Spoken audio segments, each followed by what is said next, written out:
bisa jadi petani? Yuk buktikan. Ayo, ayo, ayo, ayo, ayo, ayo.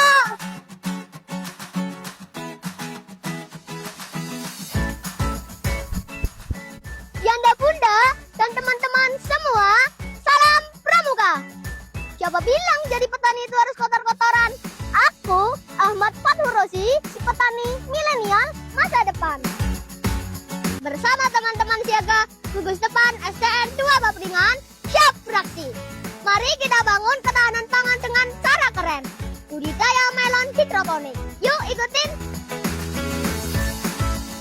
Langkah 1 yaitu semai. Rendam benih di air hangat sampai pecah akar. Dan jangan lupa tutup rapat ya. Kalau akar sudah pecah, pindahkan ke rockwool dan netpot bersumbu flanel. Sekarang waktunya pindah tanam.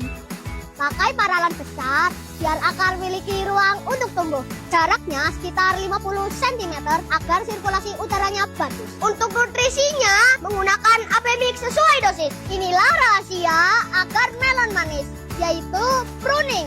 Buang tunas air yang muncul pada ketiak daun ke-1 sampai ke-8. Terus kita bantu penyerbukan di pagi hari. Nah, jadilah calon buah melon. Lalu tunggu 2 bulan untuk panen. Lihat, daunnya sudah tebal.